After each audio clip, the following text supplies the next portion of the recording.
अस्सलाम वालेकुम डियर। आज की इस वीडियो में हम 11th chemistry chapter 6 chemical energetics की एक्सरसाइज के एमसीक्यूज सॉल्व करेंगे। तो चलते हैं अपने टॉपिक की तरफ। First MCQs is which of the following equations represent standard heat of formation of C2H4। तो डियर एक चीज याद रखिए, standard enthalpy of formation requires forming 1 mole of A compound from its constituent elements in their standard state. For carbon, the standard state is graphite, not diamond. The correct stoichiometry for C2H4 is 2 moles of carbon and 2 moles of H2. So B option जो यहाँ पे जिसमें आप 2C देख सकते हैं graphite के और 2H2 मिलके ये बना रहे हैं C2H4 1 मोल जो है इसका, तो यही करेक्ट ऑप्शन है इसका। Next is which of the following equation correctly defines latest energy of MgCl2। तो dare latest energy is precisely defined as the energy changed typically released, hence exothermic, when 1 mole of an ionic compound in its solid state, इसके ऊपर जरा focus कीजिएगा, is formed from its constituent gaseous ions, कि अगर आपके पास gaseous ions हैं वो मिलके अब बना रहे हैं, क्या बना रहे हैं, वो मिलके 1 मोल बना रहे हैं आयनिक कंपाउंड का सोलिड फॉर्म में।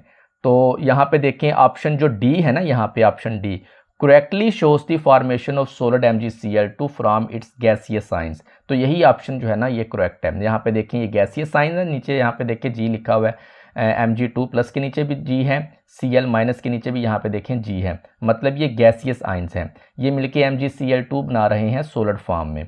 Next is suppose there are 100 molecules of a gas initially in a jar A which is connected to an evacuated jar B. When the stopcock is opened, the possible way of arrangement of molecules will be 100, 1 over 100, 2 raised to the power 100 or 1 over 2 raised to the power 100. So each of the 100 molecule has 2 independent choices, jar A or jar B. Therefore, the total number of arrangement is 2 multiplied by itself 100 times or 2 raised to the power 100.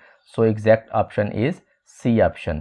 Next is for a reaction to occur spontaneous, कौन सा option यहाँ पे correct होगा?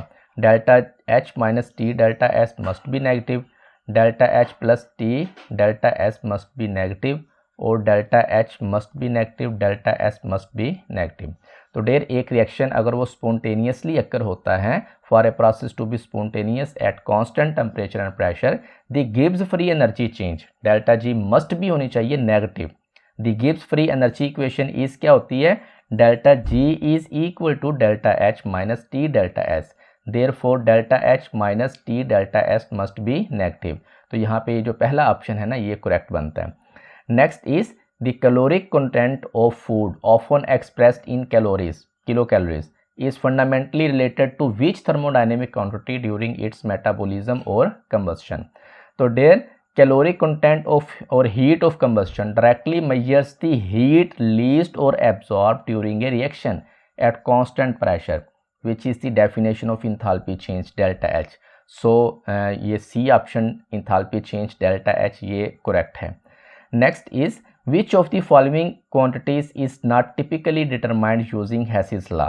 Enthalpy change of formation, enthalpy change of combustion, activation energy or enthalpy change of reaction. So there Hess's law allows for the calculation of enthalpy change like formation, combustion or general reaction enthalpies by summing the enthalpy change of individual steps. Activation energy is related to reaction kinetics and the energy barrier of a reaction, not directly determined by Hess's law, which focuses on overall enthalpy change between states. So the exact option is activation energy. Next is which of the following factors would lead to a greater enthalpy change of hydration, means more exothermic? First option is large ionic radius and a smaller charge. Second option smaller ionic radius and a smaller charge. Third option is larger ionic radius and a larger charge, and fourth option is smaller ionic radius and a larger charge. So their enthalpy of hydration is the energy released when ions are surrounded by water molecules, an exothermic process. It becomes more exothermic, means greater negative value, when the electrostatic attraction between the ions and water dipoles is stronger. This attraction is strongest when the ion is smaller. charge density is higher and has a larger charge. So the exact option कौन सा आ जाएगा, smaller ionic radius हो and larger charge हो. ये option जो है ना ये इस स्टेटमेंट के मुताबिक क्या है, करेक्ट है. Next is the enthalpy of solution can be expressed in terms of which of the following enthalpy changes. तो डेर यहाँ पे ए ऑप्शन को थोड़ा सा डिस्कस करते हैं. The enthalpy of solution delta H solution is the sum of the energy required to break the lattice and the energy released when ions are hydrated. अब यहाँ पे देखें, दो तरह की एनर्जीज होती हैं. एक लेटेस्ट को तोड़ने के लिए, जब एक आयनिक कंपाउंड होता है वो टूटता है, उसके आयंस अलहदा होते हैं, ठीक है, उसको तोड़ने के लिए जो एनर्जी रिक्वायर्ड होती है उसको आप कहते हैं लेटेस्ट एनर्जी. और ये जो आम तौर पे लेटेस्ट एनर्जी होती है ना, usually taken as positive for breaking, यानी कि तोड़ने के लिए जो एनर्जी चाहिए होती है ना लेटेस्ट को, वो आम तौर पे क्या होती है, पॉजिटिव होती है.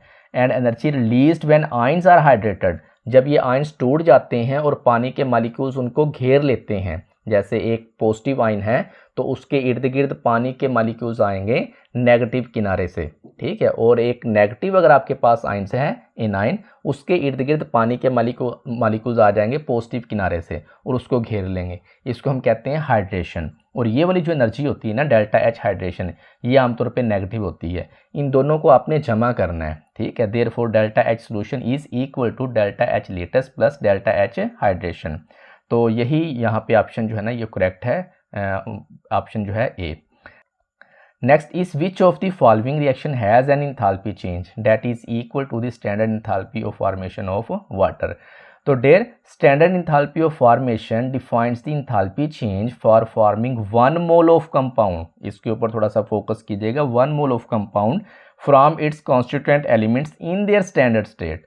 ऑप्शन यहाँ पे जो सी है correctly shows 1 mole of liquid water being formed from gaseous hydrogen and oxygen. Gaseous hydrogen और ऑक्सीजन मिलके यहाँ पे क्या बना रहे हैं, 1 मोल यहाँ पे वाटर का मॉलिक्यूल बना रहे हैं. तो यही ऑप्शन जो है ना ये करेक्ट है. Next is the enthalpy change for a reaction depends on. किसके ऊपर डिपेंड करती है enthalpy change? Pathway taken from reactants और to products, presence of a catalyst, initial and final states of the reactants and products और rate of reaction. तो dare यहाँ पे देखें, enthalpy is a state function meaning its change only depends on the initial and final state of the system, not on the path taken, the rates of reaction or the presence of a catalyst. So C option जो है ना ये correct है. Next हमारे पास है which of the following process would typically result in an increase in entropy of the system? Freezing of water, condensation of steam, dissolving a solid in liquid and formation of a crystal from the saturated solution. So their entropy means disorder increases when particles become more dispersed or have more freedom of movement. Dissolving a solid in liquid increase the disorder as the solute particles are randomly dispersed throughout the solvent. The other options involve process that decrease disorder, gas to liquid, liquid to solids, random to ordered crystals. तो यहाँ पे dissolving a solid in liquid, ये वाला option जो है ये correct है. Next is consider a reaction with delta H greater than 0 and delta S smaller than 0. This reaction will be spontaneous at all temperature, non spontaneous होगा at all temperature, spontaneous only at high temperature और spontaneous only at low temperature. So therefore a reaction to be spontaneous, it generally prefers to release energy, means be exothermic, meaning delta H क्या होना चाहिए, smaller होना चाहिए 0 से, and increase in disorder means delta S greater than 0. In this specific case delta H क्या है, ये greater than 0 है, means the reaction absorb heat making it energetically unfavorable. Simultaneously delta S यहाँ पे क्या है, smaller than 0 है, means the reaction leads to decreased disorder which is also entropically unfavorable. Since both the enthalpy and entropy changes are working against spontaneity, the reactions will never be spontaneous at any temperature. So B option is correct.